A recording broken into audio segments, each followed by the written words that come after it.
We've opened up panel J20. What do we do?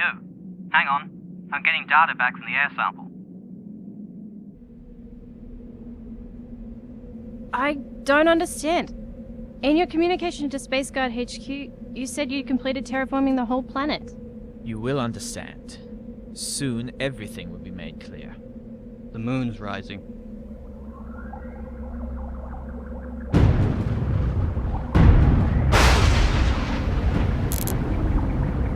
Lieutenant, I've analysed a sample of Omega-1's air, and I've uncovered something pretty alarming. There's a kind of microbe in the air which exists in a semi-dormant state during the day, but gathers energy from the moon's radiation at night and becomes especially virulent. And I'm concerned what effects prolonged exposure to the air may have on the human body. Lieutenant?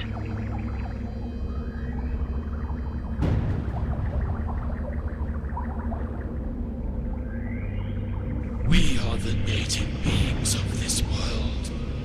For countless millennia we existed, unthinking and unfeeling, until the flesh vehicles arrived. We became one with them, and they gave us life.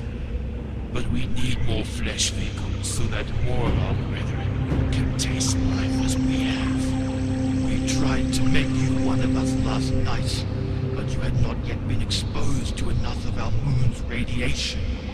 But now you are bathed in its glorious light, and you shall be ours.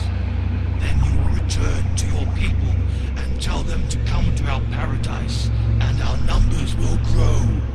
We will have life.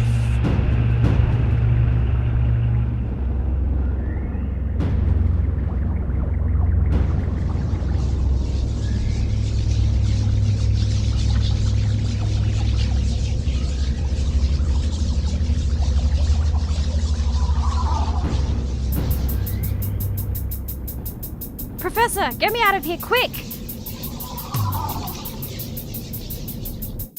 Commander, Sergeant, get back here quickly. The lieutenant's in trouble.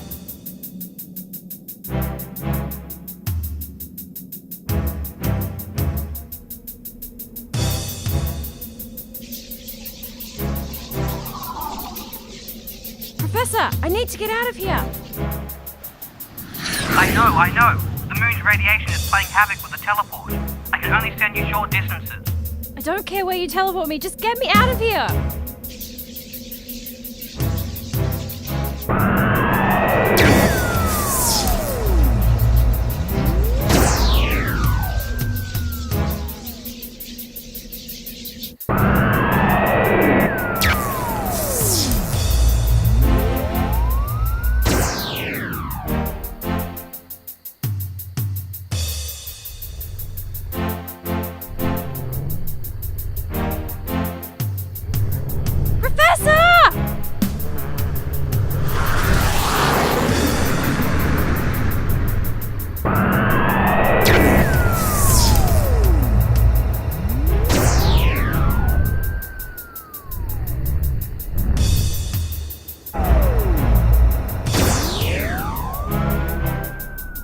Professor, you have the best timing in the universe.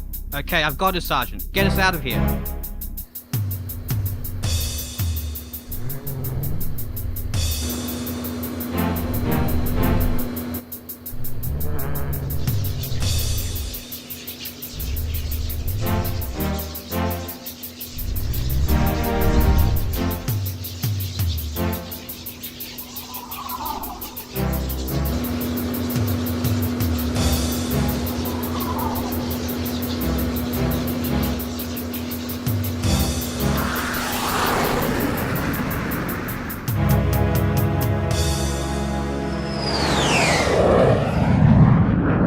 So what are we dealing with here, Professor? This is effectively an entirely new form of life. From what I can deduce, the microbes are non-sentient individually, but when they infest a human body they combine to form a unified intelligence. During the day they can maintain enough of the moon's radiation to influence human actions. But when the moon is up, they completely take over and become those creatures. And I believe that once they infest a human host, a symbiotic relationship forms, meaning the human host can't survive without the microbes. You mean those people may be stuck like that? It looks that way. Until we find a cure, anyway.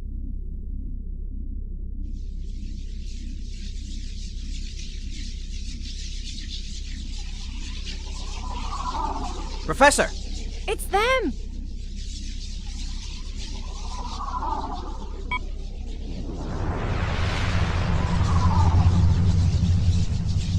We're safe. We haven't absorbed the moon's radiation, but if the lieutenant is infected... I want options, Professor.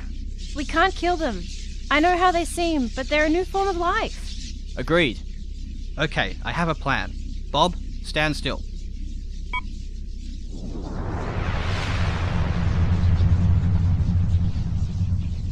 What was that? I've given Bob a small dose of radiation that will temporarily give off apparent human life signs, with an appropriate amount of the moon's radiation. I don't feel any different. More's the pity. They're going for him.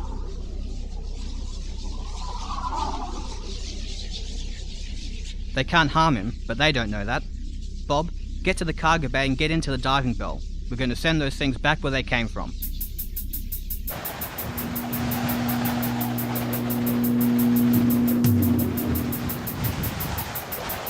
Alright, Bob. I'm going to open the door. I'm not going out there again. Then you may want to hold on.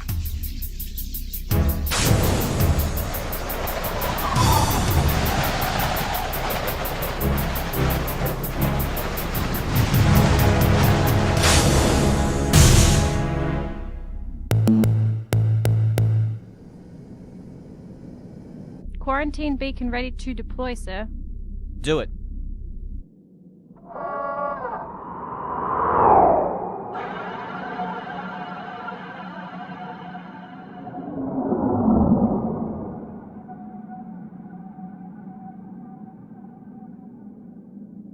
Do you think a cure will ever be found, Professor? I don't know. Maybe one day. But for now I'm afraid those people are trapped on that world, sharing their bodies with monsters. At least they have their paradise.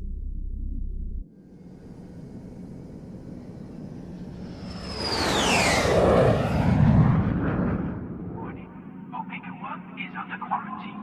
Do not attempt to land. Warning. Omega 1 is under quarantine. Do not attempt to land. Warning. Omega 1 is under quarantine.